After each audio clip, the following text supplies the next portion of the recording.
Everyone opts into some kind of belief system. Everyone puts their trust somewhere.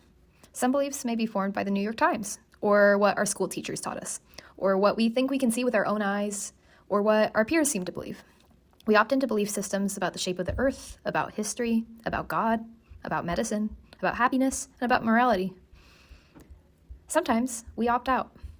We label those who opt out of mainstream beliefs and into fringe territory conspiracy theorists. Today, we are exploring the stories of 3 people who embraced radical anti-government conspiracy theories, but then later they saw they were wrong. First, please allow me to introduce you to an English musician named Brent Lee. When Brent was 24, he downloaded a series of videos with curious claims about 9/11. He began to wonder, was 9/11 a terrorist attack? Or was it planned by the government? Brent held a sense of justice for the victims of 9/11, and he had a desire to find the real people who organized the 9/11 attacks. This motivation drew him in. Then he was drawn into one conspiracy after another, after another, after another. Until one day, he heard the U.S. broadcaster Alex Jones claim that the 2012 Sandy Hook school shooting was a hoax, and that none of the 20 children had actually died. Alex Jones called the parents crisis actors. Now, this didn't sit right with Brent. He began to have doubts and see where he had erred in his other conspiracy theories. Eventually, he became disillusioned, and he left his beliefs. Now, we must ask, how did Brent's community of conspiracy theorists respond when he switched away from the conspiracy theories he used to believe in? I was reading a book called Fringe Rhetorics, and I thought, hey, well, maybe this could work pretty well if you have an ex-conspiracy theorist sharing their story with current conspiracy theorists. And to show you why, I'm actually giving you an example of a current conspiracy theorist named Mark Sargent. Mark is a flat earther. You would expect him to take his flat earth model very seriously if he showed you his flat earth model. But when Mark shows you a flat earth model for the first time, he says, if you don't make fun of this, there's probably something wrong with you. He'll give you a moment to laugh at it, and he admits that he used to laugh at it. This gives you a gateway to ask skeptical questions and to further explore flat earth beliefs. And it's really interesting to me.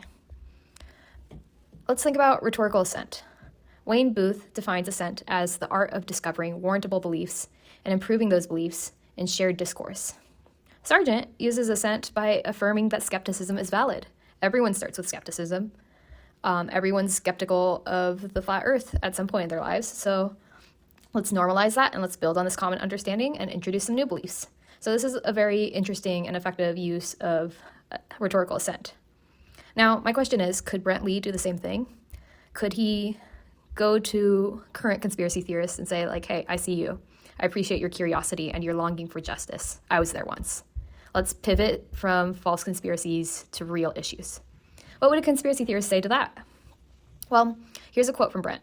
Brent said, "My first intention was just to bring my friends back out of the rabbit hole. That backfired on me. They've completely cut me off, treated me like a pariah." Ouch. It's not quite what we were going for here. Next, I'll introduce you to Jeran Campanella and see if we can find a happier ending. Jeran and his wife one day, they decided that they were going to rebuild their belief system from the ground up based on what they could prove. And as they were in this process, his wife looked out the window one day and said, "What if the earth is flat?" And he said, "That's stupid." But Jeran, he started to look into it and do some Googling, do some research, and he became convinced that the earth was flat. And he became a pretty serious flat earther and a YouTuber.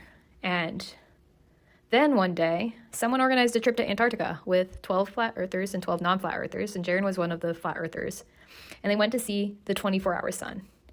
And when Jeran saw the 24-hour sun and the empirical evidence for the earth being round, he completely changed his mindset and revoked his beliefs.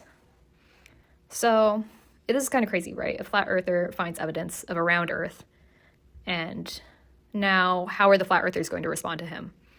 Well, how they actually responded was that they threw him under the bus and they called him a bunch of names and they blocked him, in Jeran's own words. So that didn't really work out.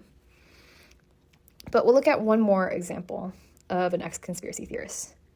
We're going to meet a gal named Jules Diamond. And when she was just 15, she was homeless. She was desperate for meaning and understanding. She was trying to make sense of everything. And that's when she met an alternative health community in New Zealand, and they took her in. But they had a few conditions. She needed to adopt the belief systems of this group. She needed to believe that the government lied to her, that they were tracking her phone, that vaccines are a threat to personal rights. And she became an anti-vaxxer and very anti-medicine, very anti-doctor. You see, in this case, this group had a lot of social power over her, more power over her than she had over them. But she cut ties with the group when she moved to Australia. In her late 30s, she found a new community of friends, and that's when she began to doubt her conspiracy beliefs. Now she shares her story with others in hopes of pulling others from the rabbit hole. However, it's been hard because most conspiracy theorists will dismiss her as one of the sheeple or accuse her of being part of the conspiracy. Perhaps these stories of Brent, Jeran, and Jules don't have as much power as we might hope. It is hard to change a mind that is fixed in confirmation bias and circular logic. However, maybe we can still learn from each of these former conspiracy theorists by seeing what led them out. When we look closely, we find a pattern. One became a conspiracy theorist to pursue justice, and he left conspiracy theories for justice too. One joined the Flat Earth movement to look for truth, and he left when he saw the truth for himself. One became an anti-vaxxer because that was the community that found her, and later she left because she found a new community. That's what I learned when I explored the stories of ex-conspiracy theorists. In each of these cases, these values that drew them into the rabbit hole turned out to be the best values to lead them into the light.